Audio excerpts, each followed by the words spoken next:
Implement an XML schema.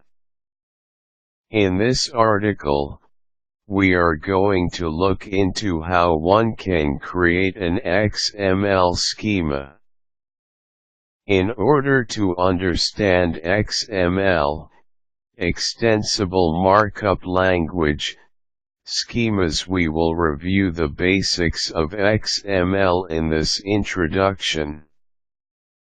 You are expected to have a basic understanding of XML for this how-to.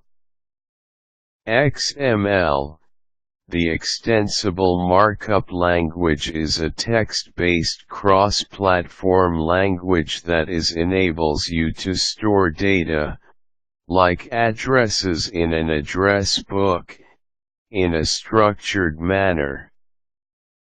The XML document is expected to have correct syntax.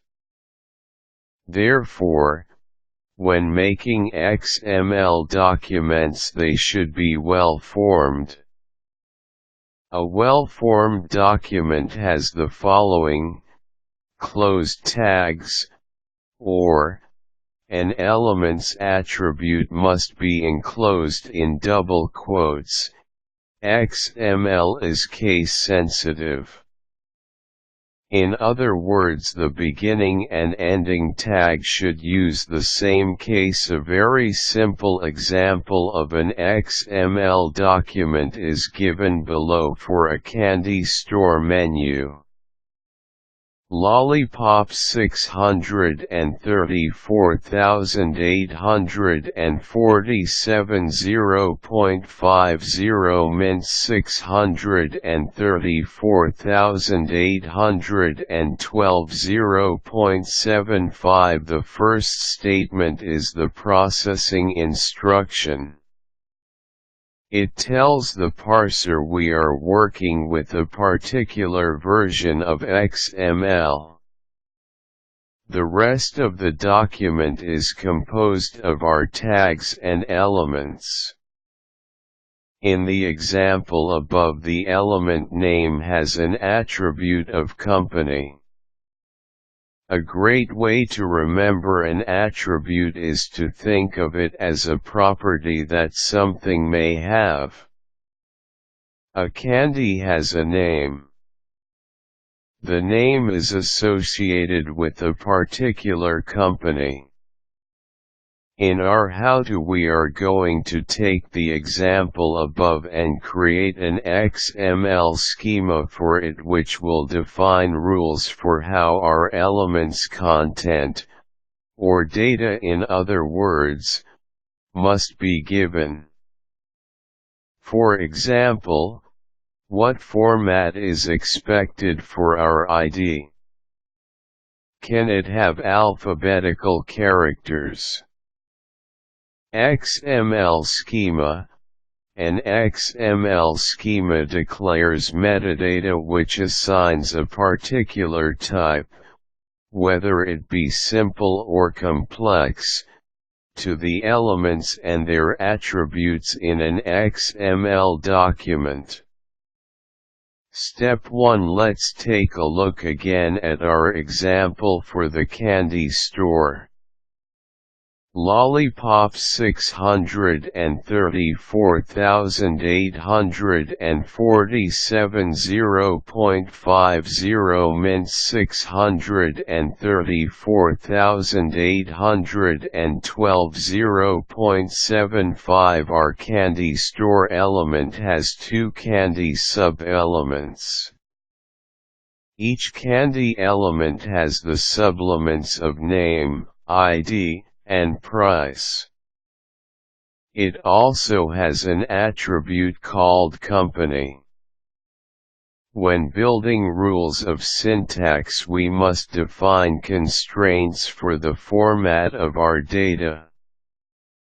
These constraints may be based on how the data will be used. If, for example, our candy's ID must fit on a product invoice within 6 characters, then that will help determine our constraints. Ask yourself a few questions about your data. 1. Does the data have to be only digits or alphabetical letters? 2. Does the data have to be a certain length, or a minimum or maximum length more specifically? 3. Does the data have to have a particular attribute or supplement specified, or are they optional? Now that we have some ideas on what questions we can ask ourselves, we can move forward. Let's build a set of rules before we start creating our XML schema code. 1. The name of candy is required. 2. The company name can be no more than 30 characters long. It is optional. 3. The ID must be all digits and must be exactly 6 digits long. It is required. 4. The price is required.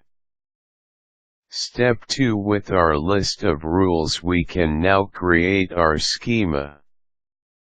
First of all, we need to provide a declaration of our namespace called XSD. We could use any name we want like Candixt, but XSD is short and easy to understand. The term XSD will be used as a prefix throughout our schema to specify our namespace. Within your schema you need to define each element as a particular type. There are 2 types you can use: simple, nameop element type equals nameop built-in simple TP, or nameop simple type derived type constraints. Complex, nameop complex type elements. The difference between the 2 is quite simple. A simple type cannot have attributes or element content. In step 3 we will go over the built-in simple types. Step 3. Now that you are familiar with the element types, let's look at a couple of the built-in types. Date string, decimal time integer, long, int, positive integer, double, float. You can see the full list of built-in simple types. With a built-in type we can create a simple type like price or ID which does not have an attribute or a supplement. Step 4. The picture given illustrates the structure of our XML schema. We need to build your complex types and add in constraints on size for our price and ID. To make sure our ID and the company attribute have a particular format, we are going to create 2 simple types. We will assign ID the type of ID type. The attribute company will be assigned the type of company type. The restriction tag within the simple type element allows us to declare information regarding our simple type's facet. A facet constrains a simple type. We can state things like how the total digits for a numerical value to the minimum length for our string value. Be sure to refer to the built-in simple types facets for the list. The base attribute specifies what type restrictions can be applied. In other words, it would not be valid to use max length with all numerical values like decimal or double. The total digits facet is for that. Step 5. Now you need to build your complex types which will contain all the others. If you recall from earlier, your complex types can have sub-elements and attributes. Our candy store element has the candy sub-element. The candy element has 3 sub-elements: product name, price, and ID. The product name element has an attribute, therefore it needs to be built to accommodate it and its value. Our candy store element contains everything. First of all, we declare a candy store element that is a complex type. If you will recall, our candy element can be repeated as many times as desired. That is where our attributes min occurs and max occurs come in. They specify the maximum and minimum occurrences. Say for example you only wanted it only once or not at all. Then min occurs could still be 0 and max occurs would be 1. Our candy sub-element is declared as a type called candy type.